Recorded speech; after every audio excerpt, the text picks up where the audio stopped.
आज 29 जानेवारी 2025 मराठी पौष महिन्याचा शेवटचा दिवस म्हणजेच पौष अमावस्या आणि आज आहे महाकुंभमेळा। तुम्ही म्हणाल की कुंभमेळा तर माहीत आहे, पण हे महाकुंभमेळा म्हणजे काय?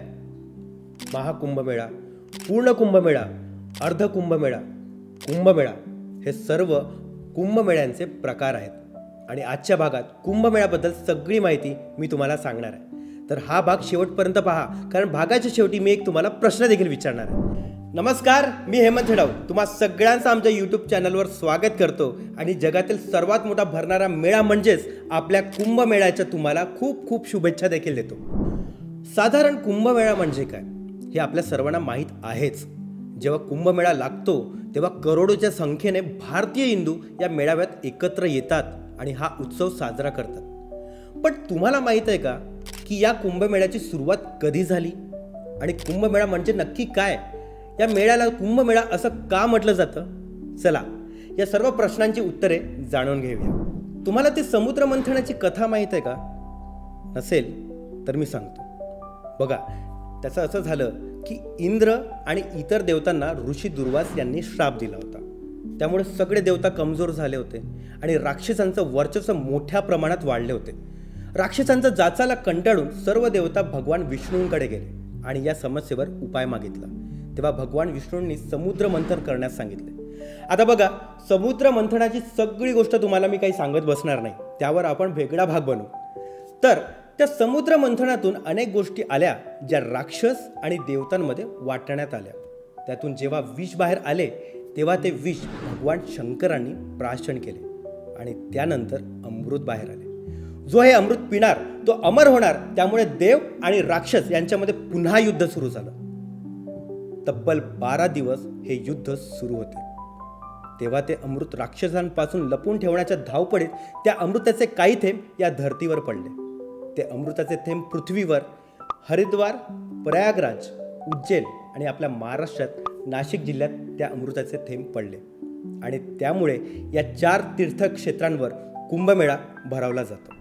ज्या मातीच्या भांड्यातून हे थेंब पडले त्याला कुंभ असे म्हटले जाते आणि म्हणून या ठिकाणी भरणाऱ्या या मेळ्याला कुंभमेळा असं म्हटलं जातं अशी मान्यता आहे।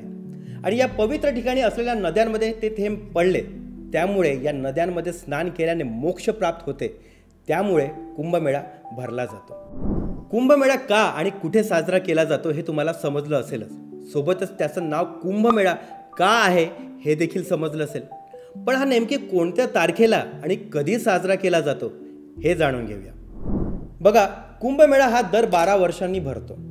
12 या आकड्याला मानवी जीवनात खूप महत्त्व आहे। बघा, 12 महिने असतात, 12 राशी असतात, 12 तासांचा दिवस असतो आणि 12 तासांची रात्र देखील असते। शिवाय 12 वर्षांचे एक चक्र असते जे माणसाचे संपूर्ण आयुष्य बदलून टाकते। याला पुराणात 12 वर्षांचा एक तप देखील असं म्हटलं गेलं। विज्ञानानुसार अशी मान्यता आहे की 12 वर्षांचा कालावधीनंतर माणसाच्या शरीरातील सगळे भाव, विचार, रूप, रंग, वागणं, बोलणं सगळं काही बदलतं आणि म्हणूनच या 12 अंकाला खूप जास्त महत्त्व आहे। शिवाय जेव्हा गुरु हा ग्रह कुंभ राशीमध्ये प्रवेश करतो आणि सूर्य हा मकर राशीमध्ये असतो तेव्हा कुंभमेळा भरला जातो। गुरु या ग्रहाला पुन्हा कुंभ राशीमध्ये प्रवेश करायला 12 वर्षांचा कालावधी लागतो आणि म्हणून 12 वर्षांनी कुंभमेळा हा भरला जातो। जसं भागाच्या सुरुवातीलाच मी तुम्हाला सांगितलं की एकूण 4 प्रकार असतात कुंभमेळ्याचे: कुंभमेळा, अर्ध कुंभमेळा, पूर्ण कुंभमेळा आणि महाकुंभमेळा। आता हे नक्की काय प्रकार असतात ते आपण जाणून घेऊया। कुंभमेळा हा दर 3 वर्षांनी भरतो।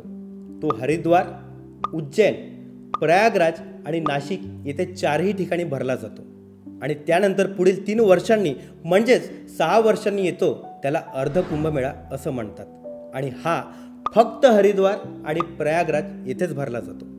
त्यानंतर येतो पूर्ण कुंभमेळा, हा दर 12 वर्षांनी येतो। हा 4ही पवित्र ठिकाणी साजरा केला जातो, पण एका वेळी एकाच ठिकाणी केला जातो। दुसऱ्या ठिकाणी साजरा करण्यासाठी 12 वर्षांचा कालावधी जावा लागतो।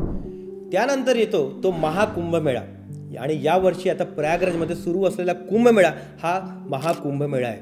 जेव्हा 12 पूर्ण कुंभमेळे होतात तेव्हा 12व्या पूर्ण कुंभमेळ्याला महाकुंभमेळा असं म्हटलं जातं आणि हा मेळा फक्त आणि फक्त प्रयागराज इथेच भरतो.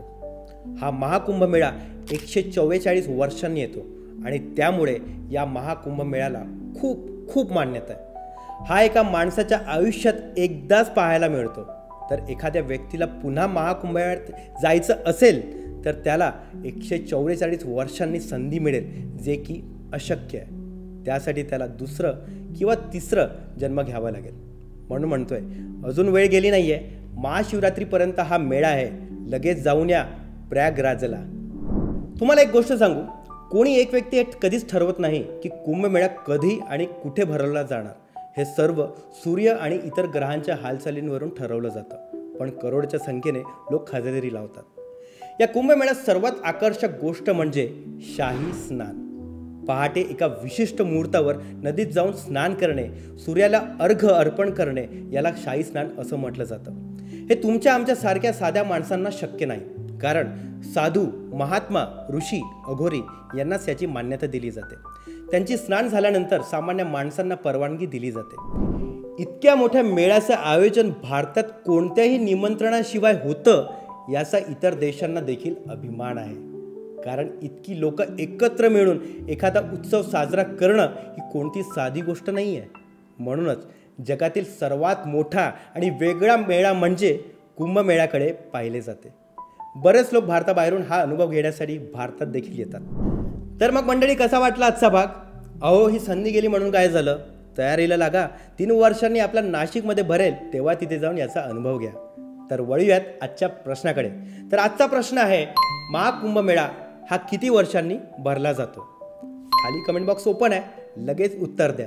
आणि हा भाग जास्तीत जास्त शेअर करा आणि ही माहिती संपूर्ण भारतात पोहोचवा आणि सबस्क्राईब करून ठेवा, जेणेकरून असेच आणखी आमचे भाग तुमच्यासाठी आम्ही घेऊन येऊ. तोपर्यंत काही ना काही वाचत राहा, कारण वाचाल तर वाचाल.